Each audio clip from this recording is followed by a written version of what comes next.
We, the successors of a country and a time where a skinny black girl descended from slaves and raised by a single mother can dream of becoming president, only to find herself reciting for one.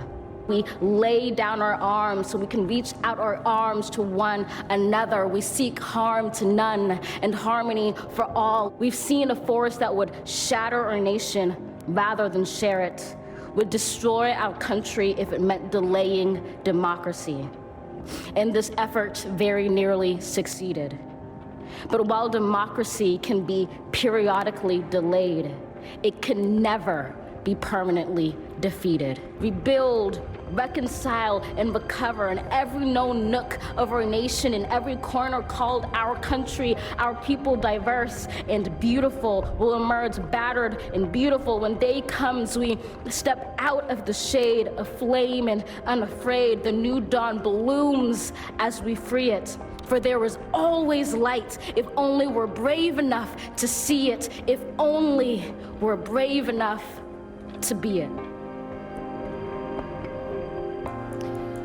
In a different time, today would have been about Joe Biden, the kid from Scranton, the law student who was too busy falling in love to worry about finals, the proud father, husband, and statesman who sometimes spoke out of turn but always spoke from the heart. In a different time, today would have been about Kamala Harris, daughter of Donald and Shamala, auntie to Mina and the girls, Mamala to her stepchildren, and district attorney, attorney general, senator, and Madam Vice President to everyone else. But this is the time we are living in, and ultimately today was neither about the people taking office nor the party they belong to. It was about us, every last one of us, and the undying dream of the United States of America.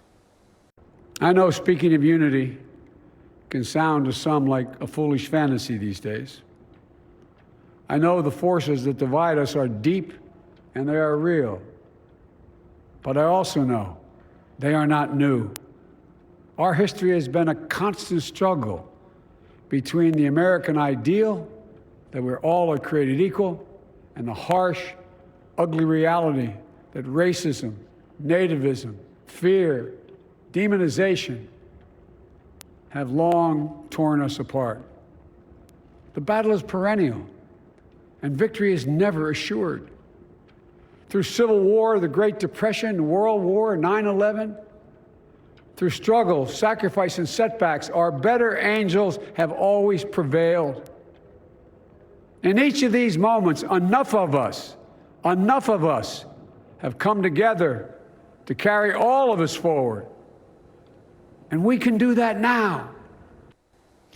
With the exception of Lauren Boebert, all of Colorado's representatives and senators celebrated today's inauguration either virtually or in person. Congressman Joe Neguse was lucky enough to score an invitation to the actual ceremony. Denver7's Jason Grenauer caught up with him afterwards, and he continues our 360 coverage.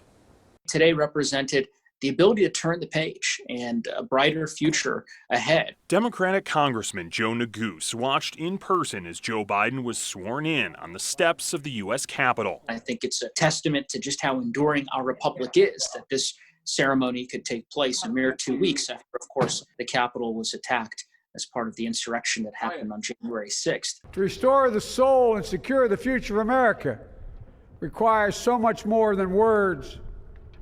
It requires the most elusive of all things in a democracy, unity. As Biden spoke of unity, he recognized the work still needed to be done to get control of the coronavirus pandemic. Moving forward now with a president who is very clearly committed to crushing this virus and doing everything in his power to make that a reality, I'm very optimistic that we are finally going to have some light at the end of this tunnel. The new administration will get to work right away, but Congress still has a lingering job from the last administration. Neguse will serve as one of the managers of the impeachment trial of now former President Trump.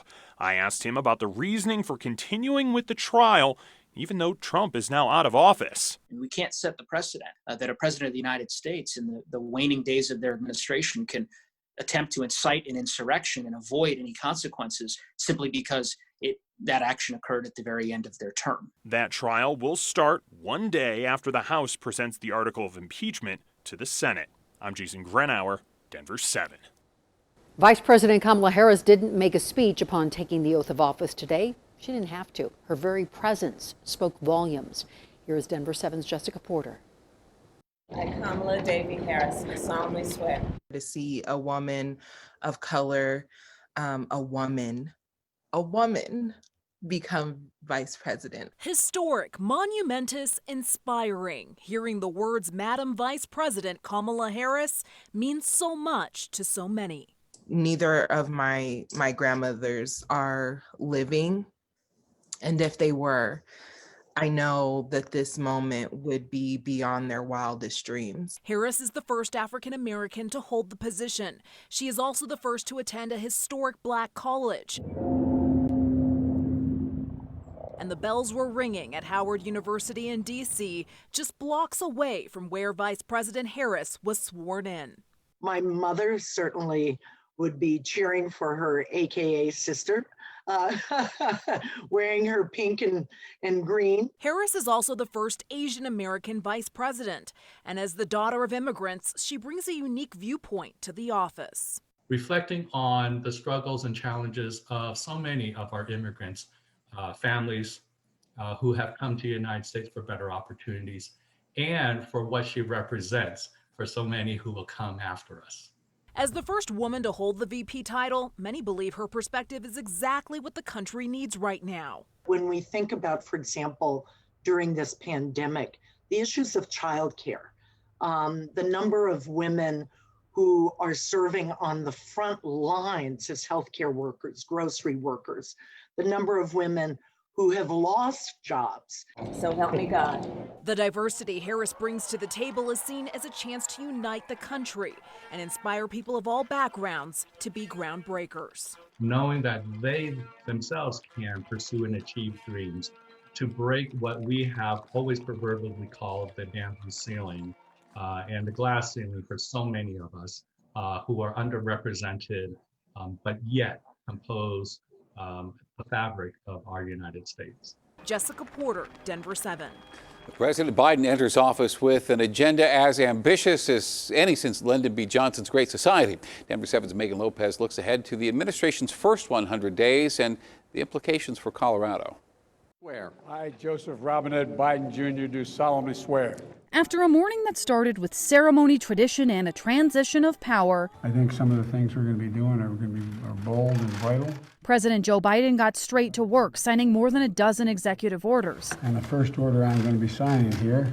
Biden has an ambitious agenda for the first 100 days that will inevitably affect Colorado. For COVID, it's been very much of a decentralized process, really, throughout the pandemic response. The president signed an action to coordinate a unified federal response. I think it certainly has the potential to shift the strategy, moving to more of a national strategy for vaccine rollout.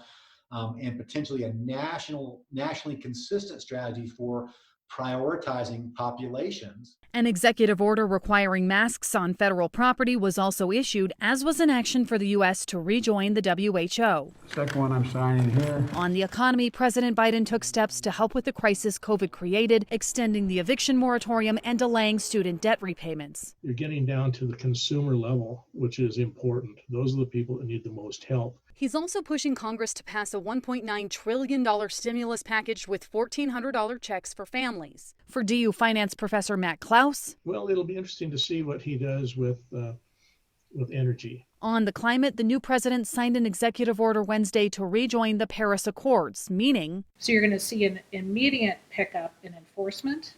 Scientists will be back in place. Biden also took steps to change the Trump administration's relaxed environmental policies. So with the right financial incentives and regulatory boundaries, these corporations could actually continue oil and gas drilling in a much safer manner. But Klaus says there could be a downside for Colorado. Numbers that I've seen around 15 to 18,000, perhaps even jobs lost if we reduce the oil and gas industry here. After a busy first day filled with ceremony and signings, the Biden administration is getting straight to work. An ambitious agenda, a lot of promises that will impact Colorado. Megan Lopez, Denver7. And the threat of violent protests did not materialize at the Colorado State Capitol today. Denver7's Jacqueline Allen is following the demonstrations. And Jacqueline, the people who showed up today, really a mixed bag. That's right, we saw far left, far right, far out, and everything between that here at the state capitol today. We also saw maximum law enforcement presence, and the violence and destruction that our state prepared for never happened. Here's what did.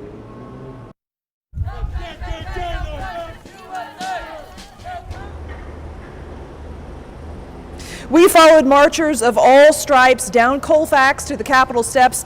Some protesters burned a flag, others put it out. We saw some minor clashes and major SWAT and police presence that responded swiftly, but so far, only a couple of arrests. The bottom line, the headline of the day does not have to be insane, armed, building-burning riots. Instead, it's a peaceful transfer of power in a country where Captain America, or here, the Colorado captain, reminds us what we stand for. We need to keep in mind the choice to choose love, compassion, and hope. And I am asking everyone out there to place their hope in democracy, to believe with the same wide-eyed amazement that we had when we were kids. Back here live at the Capitol. Okay, that may be a little bit optimistic, but today I had a bird's eye view of those old-fashioned American, mostly peaceful protests, and I gotta tell you, I'm feeling a little optimistic. Reporting live in Denver, Jacqueline Allen, Denver7. You and Captain America. All right, thank you, Jacqueline. And we want to hear from you next about this, about the president's address, Vice President Kamala Harris, that enormous Biden family Bible. National Youth Poet Laureate Amanda Gorman, Garth Brooks, and J-Lo. Tell us all about it with an email to 360@thedenverchannel.com. And we're back after this break and a word from Lady Gaga.